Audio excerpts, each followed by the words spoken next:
예, 무한 제주항공 참사 소식으로 온 나라가 비탄에 빠져 있습니다. 오늘 뉴스연구소도 참사 소식과 관련해서 다양한 이야기들 전해드리겠습니다. CBS 김광일 기자 그리고 김준일 시사평론가 어서 오십시오. 안녕하세요. 예, 사고 상황부터 정리를 해보죠, 김 기자. 네, 무안공항에 도착 중이던 여객기 제주항공 7C2216편이었어요. 승객 175명이랑 승무원 6명 등 모두 181명이 타고 있었는데 이 중에 대다수가 사망을 했습니다.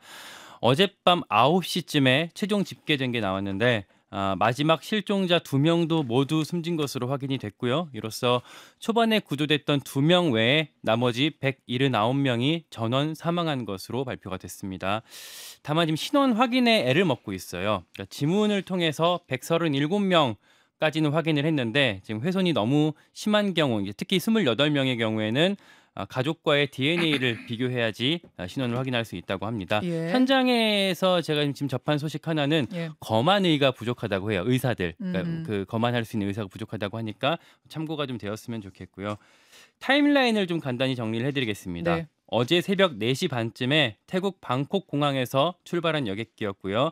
4시간 반 정도 날아서 무안공항 관제탑에서 8시 54분에 착륙 허가가 있었습니다. 네, 8시 57분, 그러니까 착륙 허가가 있고 3분 뒤에 관제탑에서 조류 충돌 경보를 알렸어요. 그런 뒤부터 이제 상황이 급박하게 돌아갔는데 활주로 남쪽으로 접근하던 여객기가 다시 하늘로 날아올랐습니다. 이제 고어라운드 이제 복행이라고 하는데 날아오른 뒤에 8시 59분에 메이데이, 그러니까 조난 상황이라고 긴급하게 알렸고요. 그리고 나서 공항을 좀 작게 선회를 한 뒤에 9시쯤에 활주로 북쪽에서 다시 착륙을 시도했습니다. 근데 어쩐 일인지 바퀴를 빼지 않고 동체 착륙이라고 하죠. 바로 비행기가 그대로 착륙을 시도했는데 속도를 줄이지 못하고 공항 외벽을 들이받았습니다. 지금 저희가 그 시간 순으로 당시 상황을 정리를 좀 해서 유튜브와 레인보우로 보여드리고 있는데요. 관제탑에서 착륙 허가가 난 게 54분. 그래서 허가가 났으니까 이제 내려오려고 했겠죠. 그런데 3분 뒤인 57분에 조류 충돌 경고를 관제탑에서 보냅니다. 이거는 그냥 아무 때나 보내는 게 아니라 관제탑에서 큰 새를 발견했거나 조류 떼를 발견했을 때 조심하라고 보내는 거래요. 그런데 2분 뒤에 그 경고가 있은 2분 뒤에 조종사가 메이데이를 선언합니다. 이거는 정말 긴급한 상황에 보내는 헬프미 같은 신호입니다. 즉 조류 충돌 경고가 있자마자 2분 만에 완전 최악의 상황을 선언했다는 건 경고와 동시에 조류 충돌이 있었던 게 아닌가. 어떤 피할 수 있는 상황도 아니었던 게 아닌가. 이런 의심을 좀 하게 하는 그런 상황입니다. 그리고 나서는 메이데이 선언 후에 바로 착륙을 시도하는 거죠. 그러니까 보통 이제 동체 착륙을 하는 경우도 아주 최악의 상황이 하는 경우긴 한데 이 동체 착륙을 하는 경우에도 매뉴얼상 비행기 안에서 저 항공 연료를 다 소진하고 나서 아니면 공중에 흩뿌리고 나서 내리는 게 이제 매뉴얼이거든요. 왜냐하면 그래야지 밑에 내려왔을 때 화재 발생 위험을 좀 줄일 수 있기 때문에 그렇게 하는 게 매뉴얼이고 그렇게 최대한 위에서 끌고 내려와야 밑에서도 좀 준비할 시간이 이제 있을 수 있는데 이번 경우에는 바로 착륙을 시도했고 아마도 이제 그런 정도의 급박한 상황이 이를테면 비행기 안에 연기가 가득 찼거나 뭐 이런 정도의 급박한 상황이 있지 않았을까 뭐 이런 추정이 나오고 있습니다. 피치 못할 상황이 있었을 것이다. 이런 추정이 지금 나오고 있고 지금 시간 순으로 정리를 해주셨는데요. 조금 더 개요를 짚어보죠.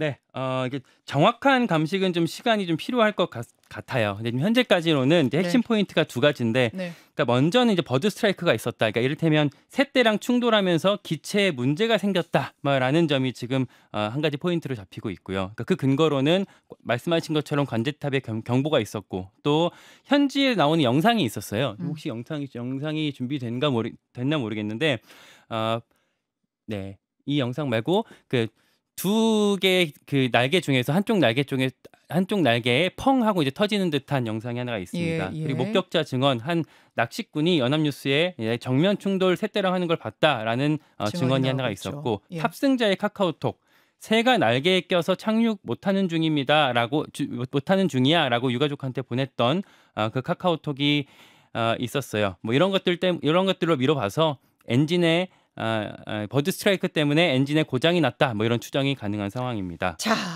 김준일 평론가. 이게 그러니까 97년 괌 사고 이후에 우리 국적기 사고로서는 최악의 사고고 국내에서 발생한 사고 중에는 최대 참사입니다. 예. 그러니까 뭐 이제 해외에서 발생한 거나 국내에서 발생한 거나 이거 가리지 않고 이제 인원으로만 따지면은 제일 많이 사망한 거는 이제 1983년에 칼기 이 추락 사고가 있었죠. 그래서 소련 전투기에 격추된 게 269명이고요. 그리고 말씀하셨다시피 97년에 이제 괌에서 사망한 게 225명이고요. 그리고 이건 근데 다 해외에서 있었던 일이고요. 그리고 이게 국내 항공기 국적기 사고로는 세 번째고 국내에서 발생한 거는 이제 최다입니다. 179명이 이제 사망했기 때문에 최다고. 그리고 93년에 죄송합니다. 93년에 66명이 사망한 인명 피해 사고가 있었거든요. 전남 해남에서 공항 접근 중에 산에 충돌해서 사망한 게 이게 이제 그 전에까지는 가장 많이 사망한 사고였습니다. 그리고 또 기억하실지 모르겠는데 2013년에 이제 뭐 아시아나항공이 여객기 미국 샌프란시스코 공항에서 뭐 사망해서 2명 사망하고 181명이 부상한 게 이게 가장 최근에 좀 있었던 사고 중에 하나고요. 그러니까 근 한 10년 가까이는 사고가 없었다. 그렇죠. 우리나라 예. 비행기 사고가 없었다라고 보시면 될 것 같습니다. 그 전에는 뭐 크고 작은 사고들이 있었는데 특히 이제 저가 항공사 LCC라고 보통 부르는데 저가 항공사 같은 경우에는 이제 그 제주항공이 20년 됐거든요. 네. 그래서 2005년에 설립이 됐으니까 이제 19년 만 거의 20년이 다 됐는데 처음 사고래요 이게. 제주항공 기준으로 보면은 인명 피해가 난 건. 인명 피해가 난 사고는 이제 처음 사고기 때문에 이게 그동안 LCC가 이게 뭐 사고 원인이 좀 더 밝혀져야 되겠지만은 저가 항공사 같은 경우에는 처음에 나왔을 때는 좀 이게 안전하지 않은 거 아니냐 이런 우려들이 있었지만은 국제 노선도 많이 취항을 하고 그동안 사고가 큰 게 없었기 때문에 사람들이 굉장히 많이 이용을 해왔던 거거든요. 그런데 이번에 큰 사고가 나면서 좀 원인이 밝혀져야 되겠지만 만약에 정비 부실이라든지 막 이런 것들이 밝혀진다라면은 조금 많은 우려들이 좀 나오지 않을까 그렇게 생각이 됩니다. 물론 지금 이것이 기체 결함이었던 건지 그게 아니었는지는 정확히 알 수는 없습니다만 자 그럼 여기서 목격자 한 분을 좀 만나고 가겠습니다. 이분은요. 사고 여객기가 활주로에 착륙해서 외벽과 충돌하는 전 과정을 목격하고 촬영한 그분입니다. 어제 아마 사고 직후부터 여러분이 많이 보셨을 그 영상의 제보자입니다. 무안군민 이근영 씨 연결을 해보죠. 이 선생님 나와 계십니까? 예, 통화 가능합니다. 예. 그 인근에서 음식점을 운영하신다고요? 네네. 예, 공항에서 얼마나 떨어진 곳인가요? 공항 활주로하고 저희 가게하고는 한 300m 정도, 400m 정도 될 것 같아요. 300~400m면 정말 가까운 곳이네요. 네네. 어제 아침에 가게 영업을 준비하다가 어떻게 목격을 하게 되신 겁니까? 다른 인터뷰에서도 말씀드렸다시피 가게 영업을 준비하고 있는데 밖에서 쾅쾅쾅쾅한 소리가 한 3분 정도 나더라고요. 예. 그래서 이제 밖으로 나가서 쳐다보니까 이제 비행기가 착륙하는 거를 이제 목격하게 됐거든요.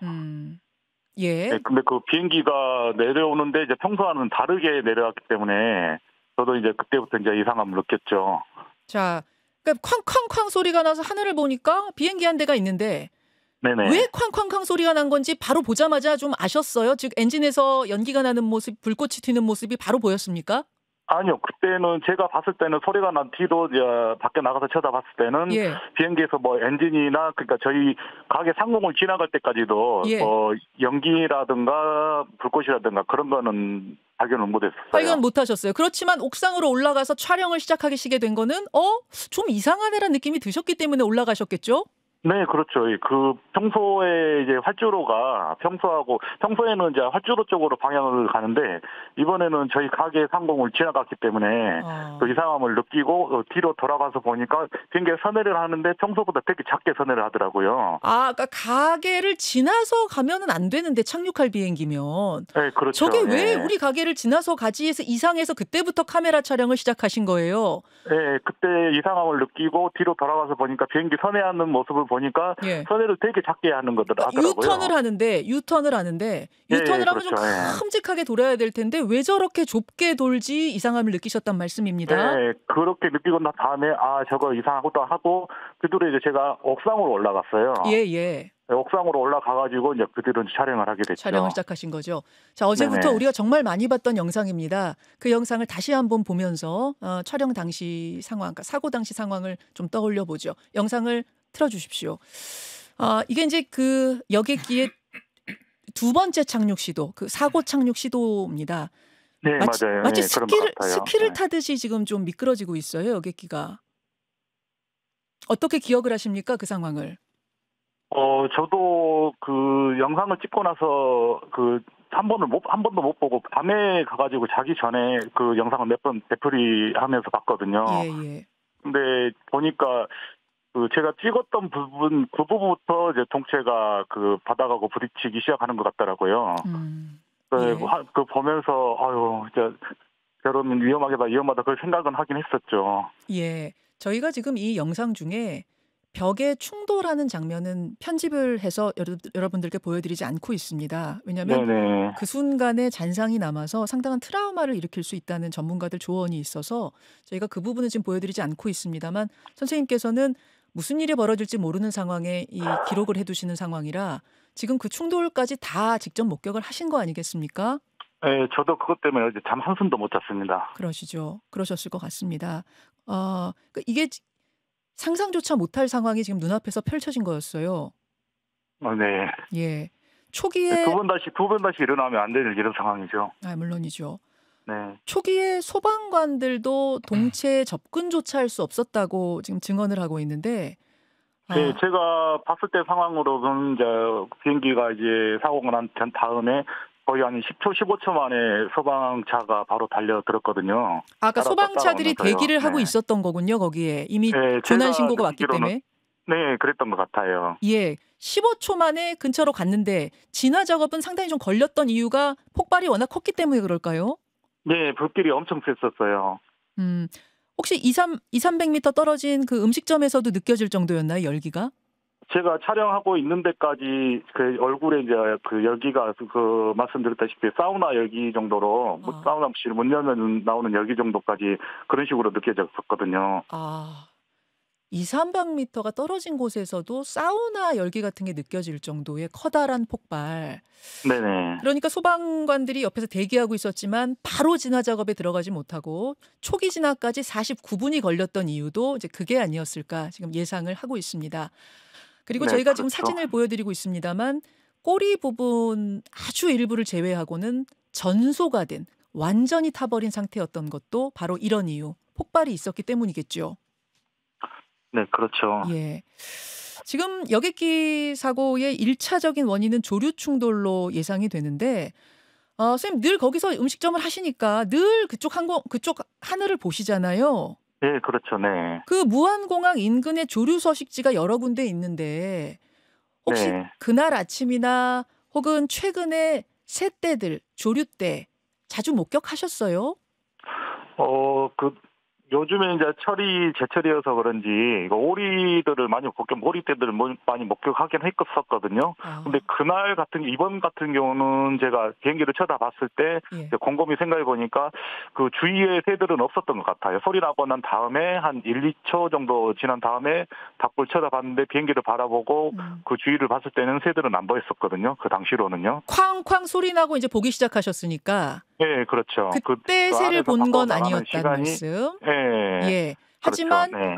최근에 그 지역에 새떼들이 많이 출몰을 했던 건 사실이고요. 네, 새들은 많이 날아다니는 편이에요. 그리고 보통 이제 바닷가에도 그 오리들이 많이 있거든요. 네. 그렇죠. 저희가 지금 그 무안공항 주변에 조류 군집지, 조류 서식지들을 지도로 보여드리고 있는데요. 한 4군데 정도, 빨간 동그라미로 표현된 4군데 정도가 이제 조류 서식지로 지금 알려져 있고, 물론 선생님이 쾅 소리가 난 후에 보셨기 때문에. 네, 그렇죠. 네. 다른 목격자분들은 새떼가 이 항공기와 충돌하는 걸 봤다는 낚시꾼도 있고 그렇습니다. 그래서 아마 조류 충돌 가능성이 상당히 높은 것으로 보여지긴 합니다. 네, 저도 육안으로 봤기 때문에 그거는 이제 정확하지는 않은 거겠죠. 그거는요. 알겠습니다. 네네. 심적으로 상당히 힘드실 텐데 이렇게 증언해 주셔서 감사합니다. 그리고 네. 지금 이 촬영해 주신 영상이 사고 원인 규명하는 데 큰 도움이 되고 있어서 그 역시 제가 감사의 마음 전하면서 다만 심적으로 좀 트라우마가 생기실 수도 있으니까요.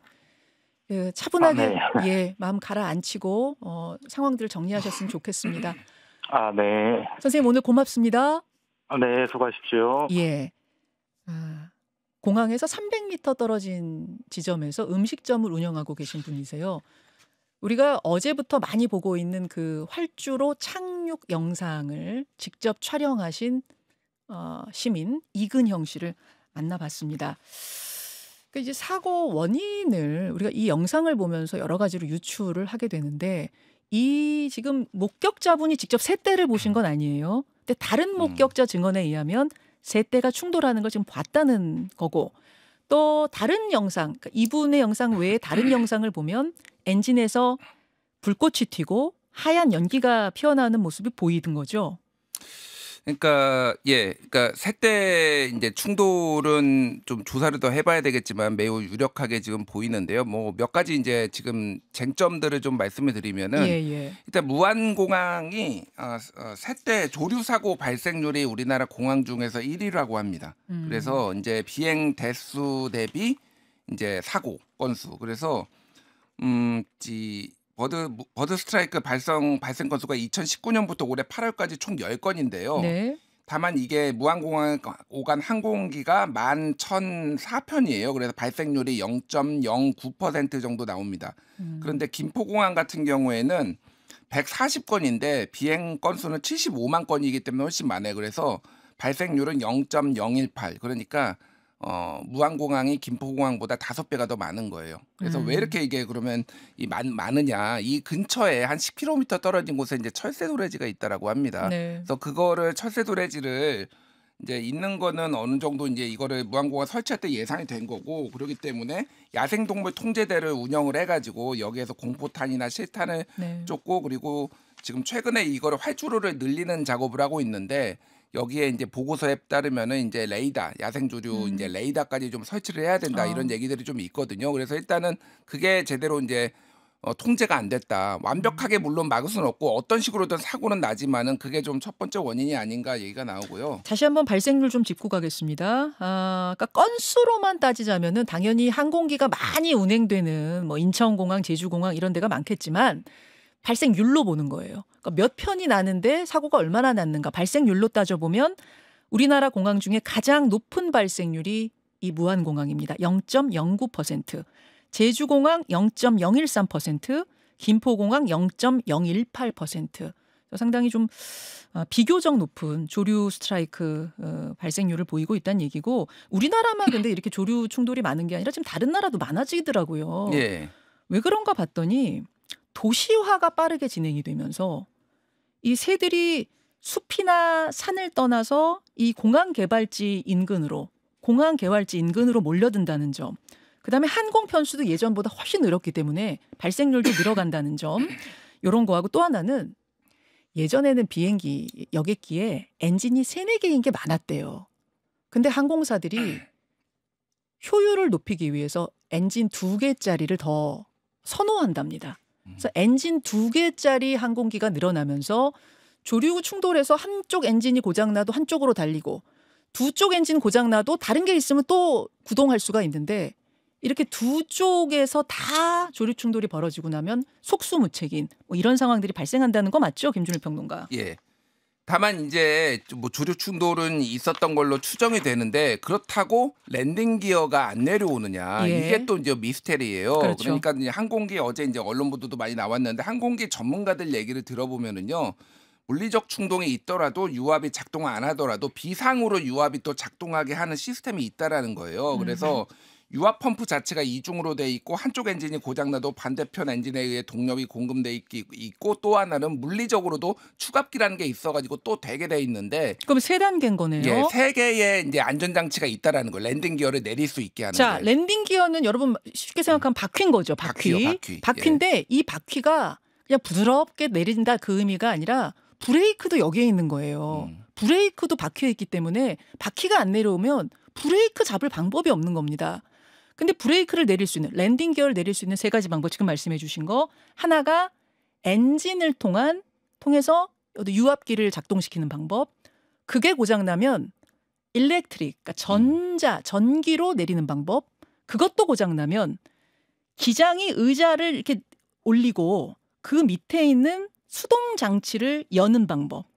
그러면은 중력에 의해서 그래비티에 의해서 내려가는 방법 세 가지가 있다면서요. 예. 그러니까 세 가지가 다 있는데 이게 그래서 그러니까 굉장히 메이데이가 나온 시점하고 지금 예. 이게 랜딩한 시점이 굉장히 짧거든요. 예. 8시 59분에 메이데이 구조 요청이 오고 그런 다음에 바로 9시 3분에 착륙을 했어요. 예. 그렇기 때문에 이게 기장이 판단을 했을 때 이게 지금 너무나 긴박한 상황이기 때문에 동체 착륙을 해야 된다라고 판단을 하고 그때 네. 당시에 이거저거를 다 시도해봤기 때문에 안 된 건지 아니면 판단 미스가 있었던 건지 아니면 정비 불량이 있어가지고 실제 해봤는데 다 안 된 건지 뭐 이런 것들이 지금 블랙박스를 통해서 가려져야 되는 상황이 어쨌든 조류 충돌만으로 인해서 랜딩 기어가 완벽하게 모든 게 다 고장나는 사례는 그렇게 많지는 않다라는 게 좀 있는 거고 또 하나 활주로가 좀 짧았다라는 얘기가 나오는데 이게 활주로가 지금 2,800m 정도 되거든요. 2.8km. 예, 2.8km. 예. 그런데 대구 국제공항은 2,755m, 청주 국제공항도 2,744m이기 때문에 이게 무조건 이제 짧다라고 볼 수는 없어요. 그리고 지금은 조금 뭐 2025년까지 지금 360m를 더 늘리는 공사를 하기는 합니다. 그러니까 이게 긴 편은 아니지만은 이게 이것 때문에 절대 그렇게 됐다라고 단정 지을 수는 없는데 이게 지금 거꾸로 왔거든요. 지금 거꾸로 온 데다가 활주로의 끝 지점부터 동체 착륙을 시작한 게 아니라 좀 급한 상황이었기 때문에 예. 중간 지점부터 착륙을 맞습니다. 시도했더라고요. 예. 예. 그래서 이제 뭐 하나 말씀드리면은 그 예. 끝에 있었던 구조물 이제 외벽이라고 하는데 이게 충돌을 했는데 이 외벽이 그 이제 둔덕처럼 돼 있는데 그 안에는 또 이제 콘크리트가 뭐 예. 있었다라는 얘기가 있어요. 그래서 이게 적절하게 이게 설치가 된 거냐 이거를 충격을 이렇게 부딪혀가지고 이렇게 폭발하게 하는 게 아니라 이거를 좀 뚫고 지나갈 수 있게 속도만 줄일 수 있게 이런 식으로 했었어야 되는 거 아니냐 뭐 이런 얘기까지 나와서 그것까지 좀 종합적으로 봐야 될 것 같아요. 그 마지막 부분에 의문을 가진 분들이 상당히 많잖아요. 왜 거기다가 외벽 같은 걸 설치해가지고 폭발이 일어나게 한 거야? 굉장히 많은 의문이 많은데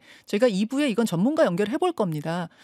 근데 이제 들리는 이야기로는 지금 비행기가 유턴한 다음에 거꾸로 왔기 때문에 사실은 거기랑 부딪히는 게 아니었다. 뭐 이런 얘기도 나와요. 여러 가지 얘기가 막 나오고 있어서 이거는 2부에 전문가에게 제가 직접 질문하겠습니다. 이 부분들이 사실 결과적인 얘기 이제 사고가 난 다음에 영상을 보니까 나오는 얘기들이고 대구공항 2,743m, 양양공항 2,500m, 울산공항 같은 경우는 2,000m거든요. 훨씬 더 짧은 공항들이 있다는 거 말씀 좀 드려야 될 것 같고 그러니까 기본적으로는 사실은 이 그 랜딩 기어가 그 바퀴죠. 바퀴가 비행기 안에 날아갈 때는 비행기 수납이 되어 있다가 내려올 때 이제 펴져야 되잖아요. 근데 이게 펴지지 않은 건데 말씀드린 것처럼 버즈 스트라이크 때문에 이게 엔진에 결함이 생겨서 이게 펴지지 않았을 가능성, 유압 장치에 문제가 생겨서 펴지지 않았을 가능성이 제일 먼저 나오는 거고 그것만으로 설명이 다 되냐? 다른 엔진도 있는데 그럼 펴질 수 있는 거 아니냐라는 지점. 그리고 말씀하신 것처럼 추갑기라는 그 이제 기계가 있어요 비행기 안에. 그거는 전자로 움직이는 거죠. 그렇지. 이제 압력이 전기로. 사전에 저장이 된 상태로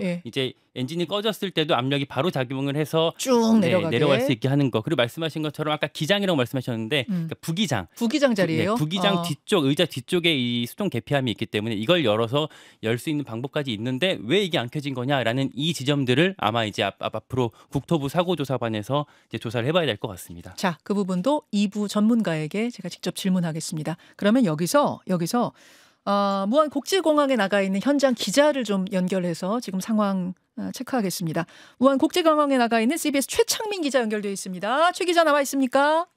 네, 무안 국제공항에 나와 있습니다. 예, 지금까지 확인된 사고 피해 상황부터 다시 한번 정리해 주시죠. 사고 여객기에는 승객 175명과 승무원 6명이 탑승했는데 생존자는 꼬리칸에 탑승했던 남녀 승무원 단 2명이고 나머지는 모두 숨졌습니다. 탑승자는 태국인 2명을 제외하고 모두 한국인입니다. 예, 우선 생존하신 두 분 지금 상태가 궁금합니다. 그분들 다 서울로 올라온 건가요? 네, 인근 목포병원으로 이송됐다가 1차 치료를 받고 서울소재병원으로 이송됐습니다. 20대 여성 승무원은 발목과 갈비뼈 골절, 30대 남성 승무원은 어깨 골절과 머리 부상 등을 입은 것으로 알려졌습니다. 예, 이분들 그 구조 당시부터 의식은 있는 상태였다고요?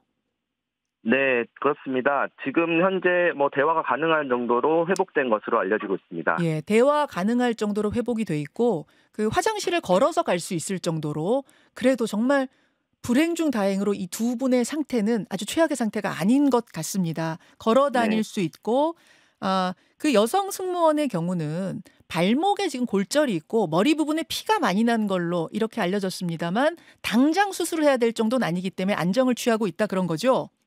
네, 맞습니다. 예, 예. 지금 사고 여객기가 여행사에서 마련한 전세기였다고 하던데 어떤 분들이 주로 탑승을 했습니까? 네, 크리스마스와 연말을 맞아서 어린 자녀와 함께 가족 여행을 떠나거나 지인 모임을 위해서 떠난 광주 전남 지역민들이 대다수였습니다. 올해 프로야구 종합 우승을 했던 기아 타이거즈 관계자, 지역 방송사 기자, PD 부부 등도 포함되어 있었습니다. 예, 지금 안타까운 사연들이 뭐 여기저기서 전해지고 있습니다. 네, 팔순 기념여행을 떠났던 일가족 9명도 포함됐고요. 구조당국에 따르면 전남 영광군에 거주하는 80살 A씨 일가족 9명이 이날 오전 사고 여객기에 탑승한 것으로 파악됐습니다. A씨는 181명 탑승자 중 가장 연장자입니다. 이 밖에도 화순군에서는 현직 공무원 3명과 퇴직 공무원 5명이 동반 여행길에 올랐다가 비극을 맞기도 했고요.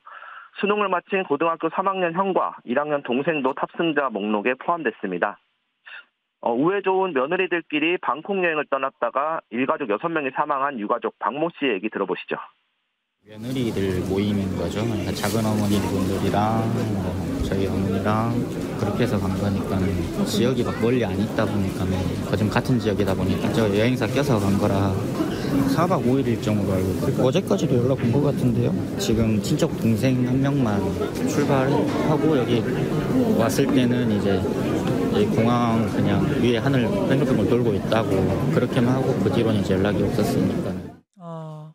도착을 해서 여러분 그러니까 이게 지금 어떤 상황이냐면 착륙 직전에 벌어진 상황이잖아요. 그러니까 가족들이 다 마중을 나와 있었던 거예요. 공항에 이제 싣고 가려고. 그래서 네. 왜 안 내려오니 이런 막 카톡도 여러분 이제 거의 공항에 닿으면 그 휴대폰을 많이 키잖아요. 그래서 왜 안 와 이런 카톡을 보내면 답도 오고 막 이랬던 겁니다. 그래서 이분 네. 지금 인터뷰한 이분 같은 경우는 뺑글뺑글 하늘 위를 돌고 있다라는 메시지를 마지막으로 받았다는 겁니다. 뺑글뺑글 돌고 있다. 이제 이런 지금 사연들이 굉장히 정말 안타까운 사연들이 많이 전해지고 있는데 희생자 중에 어린이가 많은 것도 가족 여행이 많아서 그런 거죠? 네, 가장 어린 나이는 2021년생 만 3살 아이였습니다. 엄마 아빠와 함께 생애 첫 해외여행을 갔다가 돌아오는 길에 변을 당했는데 여행 중에 아빠가 SNS에 남긴 행복하다, 최고의 순간이다라는 말들이 더욱 안타까움을 자아내고 있습니다. 희생자 중에는 5, 60대가 가장 많았는데요. 네. 그중에는 암투병을 마치고 홀가분한 마음으로 가족여행을 떠났다가 사고를 당한 50대 여성, 자매인 목포시 공무원 2명과 가족들도 포함되어 있었습니다. 예. 지금 20명 가까이가 지문 감식이 불가능해요. 아까도 설명을 드렸습니다만 그러니까 시신의 훼손 상태가 지금 심각하기 때문에 지문 감식이 불가능한 경우는 결국은 DNA 검사로 그러니까 가족 시신을 확인하지 못한 그 가족의 DNA와 시신 DNA를 다 맞추어서 이제 이렇게 신원 확인을 해야 되는 그런 상황입니다. 근데 왜 이렇게 사고가 컸나 이것을 보면은 이 충돌하고 폭발하는 과정에서 시신들이 다 100m, 200m로 튕겨져 나간 경우가 많았다는 거죠, 최 기자? 네, 맞습니다. 지금 그 몸통과 머리 부분은 완전히 파손돼서 그 바깥에 새끼까지 그 시신과 또 동체 흔적들이 남아 있어서 지금 그것들도 수속 중에 있습니다. 예, 그러니까 시신들, 그 탑승자들이 항공기 안에 머무를 수만 있었어도 지금보다는 희생 규모를 좀 줄일 수 있었을 텐데 워낙 충돌이 컸고 폭발을 했고 그 과정에서 승객들이 밖으로 튀겨져 나가는 상황, 이 상황들이 더 큰 비극을 가져온 게 아닌가 지금 이렇게 원인으로 추정되고 있습니다. 네. 사고 발생 경위 현장에서는 어떻게 지금 이야기가 정리가 되고 있나요? 네, 무안공항 관제탑은 어제 오전 8시 57분 사고 여객기에 조류 충돌 경보를 보냈는데 1분 뒤에 여객 기장이 메이데이, 즉 정상 비행이 어렵다는 구조 요청을 했습니다. 이후 5분 만에 랜딩 기어가 내려오지 않은 상태에서 비상 동체 착륙을 시도하다가 사고로 이어진 것으로 파악됐습니다. 예, 그 세대와 충돌했다는 건 지금 현장에서는 어느 정도나 확인해주고 있습니까? 지금 사고 조사가 이뤄지고 있는 상황이어서요. 정확한 내용은 알 수 없는데 버드 스트라이크 조류 충돌이 가장 원인이고 이게 직접적인 원인인지 또 기체 결함이 원인인지 등은 추가 조사가 필요한 상황입니다. 그 활주로 길이 이야기 우리가 지금 계속하고 있는데 여기에 대한 이 국토부 입장 나왔습니까? 네, 2,800m 길이인 활주로가 사고 원인이 아니냐 이런 지적 나왔었는데요. 예. 비슷한 크기 항공기가 운행을 해왔다 이런 이유로 이제 활주로 길이가 사고 원인이라고 보기는 어렵다. 이게 국토부와 무안공항의 입장입니다. 그렇군요. 사고 대책반 꾸려졌습니까?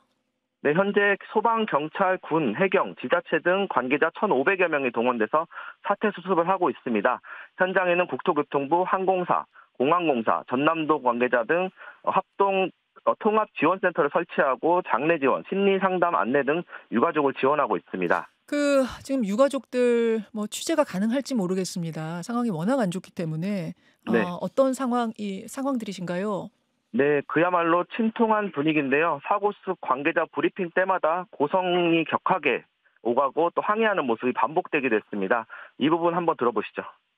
알겠습니다. 책임자 한 명은 있어야 알겠습니다. 한 명은 남아있어야죠. 가면 어떡해요? 한 명 남아있는데요. 우리가 30분마다 브리핑을 또 보고 드리겠습니다. 확인되는 대로요. 확인 어디 간다고요 지금?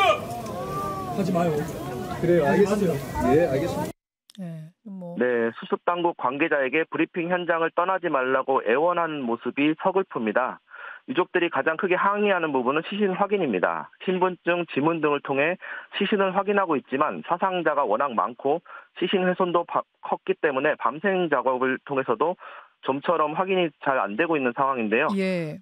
뜬 눈으로 밤을 보낸 유족들은 신원 확인을 보여주는 전광판만 지켜보고 있는 상황인데 명단에 포함된 유족들은 속속 구조당국과 시신 수습 절차를 밟고 있습니다. 예, 사고 여객기를 운영하고 있는 제주항공 입장은 어떻습니까? 네, 김입의 제주항공 대표는 사고 발생 11시간 만인 어제 저녁 8시쯤 무안공항을 방문해서 유족 앞에 고개를 숙였습니다. 신속하게 사고를 수습하고 필요 조치가 이뤄질 수 있도록 제주항공과 애경그룹 차원에서 총력을 다해 지원하겠다고 말했는데 유족들의 격한 항의를 받았습니다. 제주항공은 현재 사고 원인을 가늠하기 어렵고 정부 기관의 공식 조사 발표를 기다려야 한다고 밝혔는데요. 네. 250여 명의 직원을 유족에게 배정해서 지원하겠다고 설명했습니다. 예, 지금 여기서 애경그룹이 왜 나오나 궁금하신 분들도 계실 텐데요. 이 제주항공은 이런 저가항공, 즉 LCC 업계 1위 규모입니다. 제주시가 25% 투자했고 애경그룹이 75%를 투자해서 만든 이런 합작 회사고요. 그래서 이제 애경그룹이 지금 나서서 여러 가지 수습 방안들 마련하고 있는 이런 상황입니다. 네. 이게 무안공항이 광주 분들이 해외 여행 가고 이럴 때 또 국내선 탈 때 많이 이용하는 곳이 무안공항인 거죠? 네, 광주에서 30-40분 정도 거리인데요. 차로 30-40분 거리인데 예. 광주광역시는 침통한 분위기입니다. 현재 181명 중 81명이 광주 시민으로 확인됐는데요. 예. 다가오는 토요일 다음 달 4일까지 일주일 동안 애도 기간으로 정하고 5.18 민주광장에 희생자 합동 분향소를 마련하기로 했습니다. 네, 5개 자치구와 함께 희생자 유가족 지원단을 구성해서 장례 절차 등 지원 체계를 갖추고 행정 역량을 총동원해 수습 복구를 지원하기로 했습니다. 예. 또 광주시는 연말연시 행사를 모두 취소하고 간소하게 치르는 한편 해마다 열린 제야의 종 타종식은 취소하기로 했습니다. 예. 지금 일단은 사고 원인 유명은 좀 걸릴 거고 사고 수습부터 해야 될 텐데 가장 중요한 것이 이 신원 확인 어느 정도 걸릴 걸로 보이십니까? 네, 사고 현장에서는 밤새 모두 불탄 동체의 잔해를 처리하고 있는데요. 네. 현장 시신 수습은 밤사이 모두 이뤄졌고 지금은 신원 확인을 하고 있는데 전체 사망자 179명 가운데 137명의 시신이 확인이 됐습니다. 정부 당국이 지문과 DNA 채취 등을 대조해가면서 신원을 일일이 확인 중인데 네네. 42명의 신원이 아직 확인되지 않았습니다. 네. 특히 28명은 훼손 정도가 심해서 지문으로도 신원 확인이 어려운 상황으로 알려졌습니다. 현재 속도로 봤을 때는 이르면 오전, 늦어도 오늘 밤까지는 모든 사망자의 신원 확인이 이루어질 것으로 보입니다. 예, 여기까지 듣겠습니다. 네, 지금까지 국제공항에서 전해드렸습니다. 예, 무한 국제공항에 나가 있는 CBS 최창민 기자를 만나봤습니다. 김가연 기자. 예. 이제 사고 원인과 관련해서 우리가 주목해봐야 될 부분, 특별히 더 짚어봐야 될 부분은 뭐라고 보세요?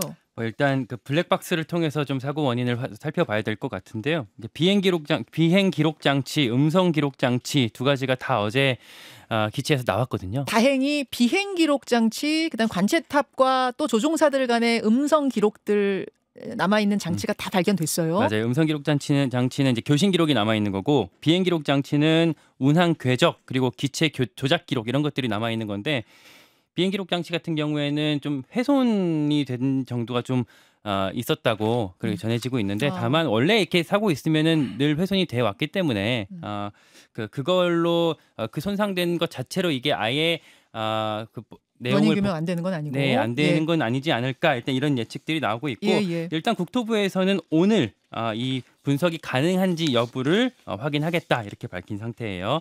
그리고 광주 그 무안공항 같은 경우에는 사실 국제공항이라고는 하지만 사실상 매일 이 국제 노선, 정기 노선을 취항하지는 못하고 있었어요. 그러다가 이제 최근에 3주 전쯤부터 이제 국제선 정기 노선을 매일 운행을 하고 있었는데 3주 만에 이런 대형 참사가 난 상황이라는 점까지 말씀을 드리고, 그 중대본이 꾸려졌거든요. 네네. 보통 이런 대형 참사가 나면 중대본 다 꾸리잖아요. 이번에는 최상목 대통령 권한대행이 본부장을 맡았습니다. 근데 뭐 대통령이 탄핵되고 총리가 탄핵된 상태이기 때문에 경제부총리인 최상목 권한대행이 본부장을 맡았고, 사실은 원래는 이런 중대본 본부장은 행안부 장관이 맡습니다. 네. 그런데 이번에 워낙 사건이 크다 보니까 지금 행안부 장관도 그 직무 집행이 정지가 되어 있잖아요. 네. 탄핵 소추가 통과가 됐기 때문에 차관이 하고 있는데 아예 이제 격상을 해서 대통령 직무대행이 맡고 있다 이런 말씀까지 드리고, 일단 이 최상목 권한대행이 중대본 회의를 이제 주재를 하면서 특별 재난 지역으로 무안을 선포를 했고요. 다음 달 4일까지 1월 4일까지 일주일간 국가 애도 기간으로 정했습니다. 예. 지금 뭐 정부 정치권에서도 뭐 대응을 부지런히 하고 있죠. 그 민주당에서 그러니까 최상목 대행에 대해서 좀 탄핵 속도 조절에 들어갔어요. 그러니까 원래는 이제 내란 특검, 김건희 특검 다 수용하고 국회 몫의 헌법재판관 3명을 다 임명해라. 안 하면 탄핵할 수 있다. 이런 입장이었거든요. 그러니까 그것도 지금 데드라인 다가오고 있었던 게 특검법 공포 시한이 모레까지예요. 네. 그럼 그 전까지 어떤 이제 결과를 내야 될 상황이었는데, 어쨌든 최상목 권한대행 같은 경우에는 사고 수습에 최일선에 있잖아요. 네. 그러다 보니까 민주당 입장에서도 부담이 생겼고, 김윤덕 사무총장 어제 기자간담회 할 때 요 점에 대해서 민주당도 좀 신중하게 가겠다, 요런 답변까지 한 상태입니다. 예, 이상민 전 행안부 장관 같은 경우는 탄핵은 아니고 사임이었습니다. 그렇죠. 예, 사임을 했고, 어쨌든 그래서 지금 차관이 권한대행을 하고 있는 건 맞고요. 김준일 평론가, 어떤 부분에 지금 주목하세요? 일단 이 기종 얘기를 조금 해야 될 것 같은데, 기종? 보잉 737-800이에요. 네. 근데 이 기종이 737 기종 중에서도 한 전체 절반이 팔렸을 정도로 전 세계 5,000대 정도 팔렸고요. 이 기종이 그런데 사고가 굉장히 좀 잦았습니다. 이래저래 크고 작은 사고들이 굉장히 많았다라는 거예요. 물론 많이 팔렸으니까 그렇죠. 또 뭐 그것도 사고도 감안해야죠. 많다, 네. 감안을 해야 되지만은 이게 기종 자체가 조금 노후화된 거 아니냐, 옛날 버전이기 때문에. 그래서 이게 정비가 제대로 됐느냐, 앞에서도 좀 말씀드렸지만은. 근데 저는 거기서 궁금한 게 2009년 9월 제작됐더라고요. 이번 사고 여객기는.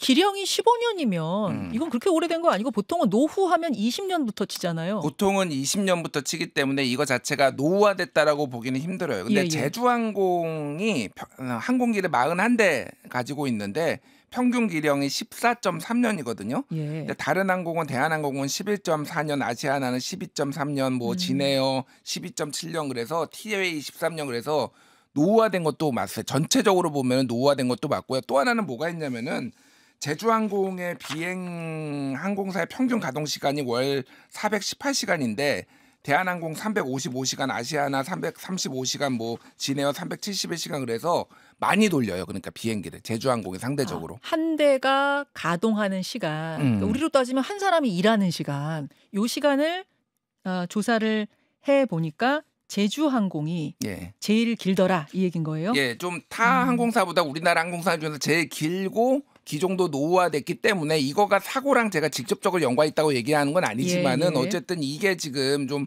밝혀져야 될 것 같다. 정비 불량이 있었는지 여부. 그러면은 이게 과실이 이제 이게 누가 책임을 있느냐. 물론 이제 이미 제주항공이 대부분 책임을 져야 되고 지금 보험 금액이 10억 4천만 달러 보험을 가입을 했다라는 거예요. 그렇기 때문에 뭐 1조 4천억 원, 뭐 이 정도가 또 1조 5천억 원 되니까 여기서 보상금이 나오겠지만은 상당히 제주항공에서 이제 책임을 져야 될 상황이 올 수도 있겠다. 뭐 그런 것들은 좀 봐야 될 것 같고 윤석열 대통령이 SNS에 제주항공 참사와 관련해서 유가족들에게 깊은 애도와 위로를 보낸다라고 이제 올렸습니다. 그래서 공식적으로 SNS에 지금 이 계엄 사태 이후에 공식적으로 올린 것은 이번이 처음이었고요. 근데 다만 이제 어제 공수처가 3차 출석 요구를 했는데 불응한 상태라서 공수처에서는 지금 체포영장을 발부를 할지, 그러니까 청구를 할지 법원에 아니면은 한 번 더 출석 요구를 할지 그거를 지금 재고 있는 상황입니다. 알겠습니다.